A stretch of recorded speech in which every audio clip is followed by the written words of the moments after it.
Hello दोस्तों, मैं doctor Rishikesh Tiwari सियान एकेडमी के ऑनलाइन सेशन पे आपका स्वागत करता हूं। आज के वीडियो लेक्चर में हम लोग जीवाणुओं में जनन की बातें करेंगे। उससे पहले आज हम सभी भारतीयों के लिए और भारत के लिए बड़ा गौरव का पल है कि आज हमने चांद पर अपनी चंद्रयान 3 का सफल लैंडिंग कर लिया है। यह भारतीय समय के अनुसार 6:04 पर लैंडिंग हुआ और यह भारत के लिए बड़े गौरव की बात है। और भारतीय वैज्ञानिकों के लिए, जो हमारी संस्था है जिसको इसरो कहते हैं, उसके डायरेक्टर सोमनाथ सर और उनकी टीम को बहुत बहुत बधाई। प्लस हमारे भारत के यशस्वी प्रधानमंत्री मोदी जी तथा उनकी टीम के लिए को भी बहुत बहुत बधाई, तथा समस्त देशवासियों भारतवासियों को भी शुभकामनाएं और बधाई। भारत पहला देश बन गया है जिसने चांद पर सफल लैंडिंग किया है, तो इसके लिए बहुत बहुत शुभकामनाएं। आगे के भी मिशन के लिए भी मोदी जी ने जैसा कि ब्रिक्स सम्मेलन से संबोधित किया है कि हम सूर्य के अध्ययन के लिए भी बहुत सारे मिशन लॉन्च करेंगे, तो ये सारी चीजें वो करने वाले हैं आगे भी, और इस तरह से हमारा कारवां आगे बढ़ता रहे, ऐसी हम शुभकामनाएं देते हैं। आज के इस वीडियो लेक्चर में हम लोग जीवाणु में जनन की बातें करेंगे। जीवाणु में जो जनन होता है वह कितने प्रकार से होता है और कैसे होता है। यहाँ पे देखेंगे कि जीवाणु में जो जनन है उसको रिप्रोडक्शन कहते हैं बैक्टीरिया के अंदर। वह 3 तरीके से हो सकता है। कायिक जनन हो सकता है, अलैंगिक जनन हो सकता है और लैंगिक जनन हो सकता है। कायिक जनन का मतलब कि उसके किसी पार्ट से कोई भी भाग कोई पार्ट किसी नए जीवाणु का जब निर्माण कर लेगा तो उसको हम लोग कायिक जनन कहते हैं, मतलब दैहिक कहते हैं, इसको कायिक जनन कहते हैं। इसमें 2 है। पहला तो मुकुलन कर सकता है। मुकुलन का मतलब बडिंग कहते हैं। मतलब इसमें जीवाणु क्या होता है कि जब अनुकूल परिस्थिति होती है तो कोई जीवाणु अगर है तो वह क्या करता है, मान लीजिए यह है एक जीवाणु है, तो कुछ आउटग्रोथ बना के कटेगा तो नए जीवाणु को फॉर्म कर देता है, नया जीवाणु बन जाएगा। या एक जीवाणु ऐसे रहेगा और दूसरा नया जीवाणु यहाँ पे बन जाएगा। तो कायिक जो मुकुलन है वो बिल्कुल सिंपल तरीका है। इसमें आउटग्रोथ टाइप का है, मतलब कि आप इसमें ग्रोथ हो जाएगा और यह नए जीवाणु को कट करके अलग से बना लेगा। तो इस तरीके से हमने देखा कि इसमें मुकुलन हो जाएगा। दूसरा जो सबसे इंपॉर्टेंट है, जो जीवाणु सामान्यतः जीवाणु जो द्विगुणन करता है वह जनन का सबसे महत्वपूर्ण प्रक्रिया होता है जीवाणुओं में। अगर जीवाणुओं को भोज्य पदार्थ पर्याप्त मात्रा में मिलेगा, फूड या न्यूट्रिशन जिसको कहते हो, पोषण पर्याप्त मात्रा में मिलेगा, जैसे उसका मुख्य पोषण जो होता है वह ग्लूकोज होता है।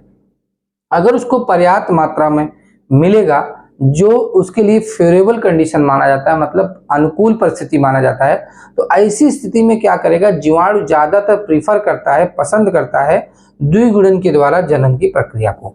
द्विगुणन के द्वारा जनन की प्रक्रिया एक बिल्कुल सामान्य प्रक्रिया है जीवाणुओं के अंदर। मतलब जीवाणु ज्यादातर केस में इसी विधि के द्वारा जनन की प्रक्रिया करते हैं, जिसमें वो केवल अपना नंबर बढ़ाते हैं, अपनी संख्या को बढ़ाने का काम करते हैं। तो अपने मतलब जो जैसा जीवाणु होगा, मतलब मात्र जीवाणु के समान संतत जीवाणु का लगातार वो निर्माण करता रहेगा, बनाता रहेगा। इस प्रक्रिया को द्विगुणन कहते हैं। द्विगुणन में एक जीवाणु से 2 जीवाणु का निर्माण होता है। यह बिल्कुल सामान्य सी प्रक्रिया है और अनुकूल परिस्थिति में होता है, भोज्य पदार्थ की पर्याप्त मात्रा की उपस्थिति में होगा। ये 3 चीजें इसमें इंपॉर्टेंट है। प्लस ये भी ध्यान देने वाली बात है कि जीवाणु ऐसी मतलब बाइनरी फिशन या द्विगुणन की प्रक्रिया हर 20 से 30 मिनट में कंप्लीट कर लेता है। मतलब द्विगुणन को करने में इसको 20 से 30 मिनट का समय लगता है। मतलब 20 मिनट, जैसा कि ई कोलाई के लिए बताया गया है। ई कोलाई जो बैक्टीरिया है वह अगर द्विगुणन करेगा तो 20 मिनट उसका डबलिंग टाइम, उसका जनरेशन टाइम या द्विगुणन का समय जो होता है वो 20 मिनट का होता है। और यह किस तरह का द्विगुणन, किस तरह का विभाजन अगर देखा जाए तो असूत्रीय विभाजन है, एमाइटोसिस होता है। इसमें कोई स्पिंडल फाइबर का निर्माण नहीं होता है, तंतु का संरचना का निर्माण नहीं होता है, यह डायरेक्टली विभाजित हो जाता है, इसलिए इसको असूत्रीय विभाजन की प्रक्रिया में रखा गया है। तो इस तरह से हमने देखा कायिक जनन में सबसे महत्वपूर्ण द्विगुणन की प्रक्रिया, इसके बारे में आपको पूरी तरीके से समझना चाहिए। आगे बढ़ते हैं तो हम लोग बात करते हैं यहाँ पे लैंगिक जनन, अलैंगिक जनन की प्रक्रिया। अलैंगिक जनन में किसी भी तरह का युग्मक का निर्माण नहीं होता। अगर कभी भी मतलब कि किसी जीव के अंदर जो है नए जीव का निर्माण बिना युग्मक के हो रहा हो, किसी एक संरचना के रूप में हो रहा हो, तो उसको कोई एक स्पेशल संरचना, विशेष संरचना बना रहा हो। जैसे इसमें तो जीव ही भाग ले रहा था, लेकिन यहाँ पे वो जीव कुछ विशेष संरचना में परिवर्तित होगा, तो उससे जो है, जबकि वह युग्मक नहीं है, तो इसको अलैंगिक जनन कहते हैं। अलैंगिक जनन में जैसे कोई भी जो है आपका जीवाणु जो होता है वह अंतर बीजाणु का निर्माण करता है, अंतः बीजाणु का निर्माण करता है, जिसको इंडोस्पोर कहते हैं। इंडोस्पोर क्या होता है कि एक जो है आवरण होता है, कठोर आवरण होता है, जिसके अंदर लिखा है यह किसमें होता है, यह ग्राम पॉजिटिव जीवाणुओं में प्रतिकूल परिस्थिति में होता है। मतलब ये अनुकूल परिस्थिति में था, इस समय इसको खाना नहीं मिल रहा है, न्यूट्रिशन नहीं मिल रहा है, न्यूट्रिशन पोषण के जब अभाव होगा तो इसके लिए परिस्थिति प्रतिकूल होगी।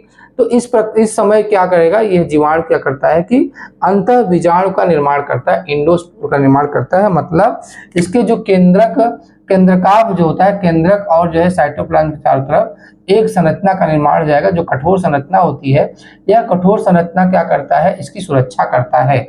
और यह अनुकूल परिस्थितियां, यह क्या करता है, यह उपापचय रूप से निष्क्रिय हो जाता है।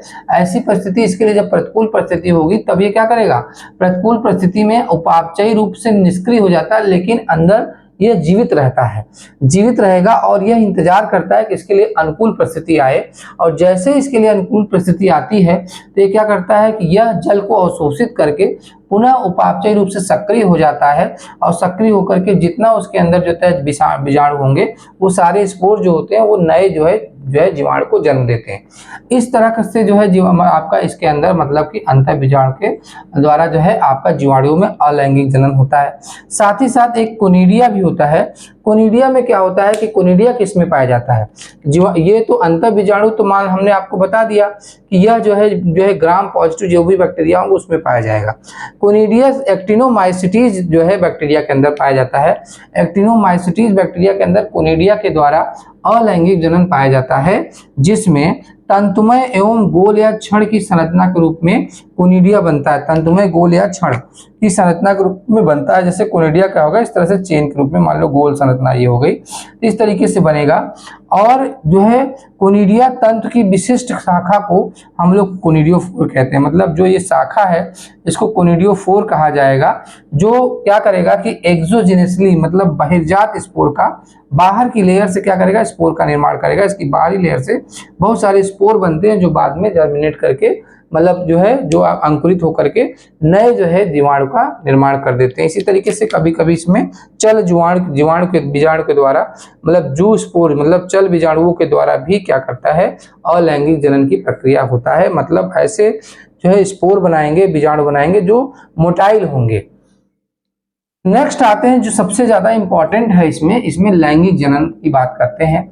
लैंगिक जनन जो होता है जीवाणुओं में, यह होता है एक क्षैतिज स्थानांतरण होता है, जो है आनुवंशिक पदार्थों का क्षैतिज स्थानांतरण है। क्षैतिज स्थानांतरण है मतलब हॉरिजॉन्टल ट्रांसफॉर्मेशन है, ट्रांसफर होता है ऑफ द जो है जेनेटिक मटेरियल का हॉरिजॉन्टल जो है पुनर्संयोजन है। आनुवंशिक पदार्थों का पुनर्संयोजन होता है किस कैसे, क्षैतिज स्थानांतरण के द्वारा। तो इसको कहते हैं जेनेटिक रिकॉम्बिनेशन। मतलब यह बैक्टीरिया में हर समय नहीं हो सकता है, यह बैक्टीरिया में जो है विशेष परिस्थिति में होता है। जब बैक्टीरिया नए स्ट्रेन, नई प्रजाति का निर्माण करना चाहता है तभी वह लैंगिक जनन को जाता है। और लैंगिक जनन में क्या होता है कि इसमें क्षैतिज स्थानांतरण के द्वारा आनुवंशिक पदार्थों का पुनर्संयोजन होगा, जिससे बैक्टीरिया की नई स्ट्रेन मतलब प्रजातियां बन जाती हैं। जिसमें हम लोग देखेंगे पहला केस है रूपांतरण का। रूपांतरण क्या होता है, ट्रांसफॉर्मेशन कहते हैं इसको, रूपांतरण को कहते हैं ट्रांसफॉर्मेशन। यह प्रक्रिया किसमें पाया जाता है, डिप्लोकाकस बैक्टीरिया में पाया जाता है, स्यूडोमोनास में पाया जाता है, बैसिलस बैक्टीरिया में पाया जाता है और हीमोफिलस बैक्टीरिया में पाया जाता है। इसके बारे में हम लोग देखेंगे कि जो रूपांतरण की प्रक्रिया ट्रांसफॉर्मेशन है, इसके बारे में ग्रिफिथ साहब ने बताया था। सबसे पहले 1928 में ग्रिफिथ साहब ने बताया। तो ग्रिफिथ साहब ने जो है जिस बैक्टीरिया का इस्तेमाल किया था उसको उन्होंने डिप्लोकोकस निमोनी कहा था, उसको स्ट्रेप्टोकोकस निमोनी भी कहते हैं। और फिर उन्होंने देखा था कि मतलब कि कैसे जो है उसको जो है उन्होंने माइस पे एक्सपेरिमेंट किया, मतलब चूहे पे, सफेद चूहों पे अपना एक्सपेरिमेंट किया था। और क्या किया था कि मतलब कि जो डिप्लोकोकस बैक्टीरिया है वह जनरली क्या करता है, निमोनिया काज करता है, निमोनिया मतलब काज करेगा। तो निमोनिया जो है इसमें इन्होंने क्या किया कि इसके थ्रू देखा था कि कैसे जो है जेनेटिक मटेरियल जो आपका आनुवंशिक पुनर्संयोजन की प्रक्रिया होगी उसके बारे में इन्होंने बताया था। और बाद में इस चीज को प्रूव किया था अवेरी, मैकलियार्ड और मैककार्टी 1944 में। बाद में दूसरे साइंटिस्ट भी आए जिन्होंने इसको प्रूव किया, अवेरी, मैकलियार्ड और मैककार्टी ने इनको प्रूव किया था। अगला मेथड जो है इसमें संयुग्मन का आता है, कंजुगेशन आता है, जिसको लीडरबर्ग और टैटम ने बताया था। लीडरबर्ग टैटम ने 1944 में ई कोलाई में इसको खोजा था। संयुग्मन की कंजुगेशन मेथड को लीडरबर्ग टैटम ने जो है ई कोलाई में खोजा था। ई कोलाई में इन्होंने देखा कि जो बैक्टीरिया होते हैं उनमें क्या होते हैं कि एफ फैक्टर मतलब पाया जाता है, प्लाज्मिड जिसके बारे में हमने चर्चा किया था। प्लाज्मिड जिसमें होगा उसको एफ प्लस कहेंगे, मतलब वह मेल होगा, वह नर युग्मक होगा। और जिसमें नहीं होता है प्लाज्मिड उसको माइनस मतलब मादा युग्मक कहते हैं। मादा युग्मक आपस में जुड़ते हैं, नर एक बैक्टीरिया दूसरे बैक्टीरिया से आपस में जुड़ता है, जिस जो है संरचना के द्वारा उसको जो है सेक्स पिलस कहते हैं। संयुग्मन करते हैं उनको हम लोग लैंगिक रोम कहते हैं या सेक्स पिलस कहते हैं। उससे जुड़ता है और जुड़ने के बाद आपस में जेनेटिक मटेरियल का ट्रांसफर करता है। तो ये एक तरीका ये हो गया संयुग्मन का, और यह पाया जाता है साल्मोनेला में, स्यूडोमोनास में पाया जाता है। और लास्ट में आता है पारगमन की प्रक्रिया। पारगमन की प्रक्रिया की खोज जो है जिंडर लीडरबर्ग ने 1952 में साल्मोनेला में किया था। तो पारगमन की प्रक्रिया में क्या होता है, जो है जेनेटिक मटेरियल का ट्रांसफर इसमें भी होगा, है ना। तो इन सब के बारे में हम बाद में डिटेल में भी हम डिस्कस करेंगे, क्योंकि ये प्रोसेस खुद में एक स्ट्रक्चर के थ्रू डिटेल में डिस्कस करने वाला है। तो लैंगिक जनन की प्रक्रिया को हम आगे डिटेल में भी डिस्कस करेंगे। तो दोस्तों आज के वीडियो लेक्चर में हमने जीवाणुओं में जनन के बारे में एक आउटलाइन आपको बताया है और डिस्कसन किया है। तो आप वीडियो लेक्चर को 102 बार देखिए। आपको वीडियो लेक्चर जो है अगर कोई बात नहीं समझ में आ रही तो आप कमेंट करेंगे। आपको वीडियो अच्छा लगे तो आप लाइक करें, दोस्तों को शेयर करें और खुद भी सब्सक्राइब करें, उनको भी कहें। तो आज की वीडियो लेक्चर में हमने जीवाणु के जनन के बारे में पूरी तरह से स्टडी कर लिया है। और thanks for watching the online session organized by the Cyan academy. मैं डॉक्टर ऋषिकेश तिवारी।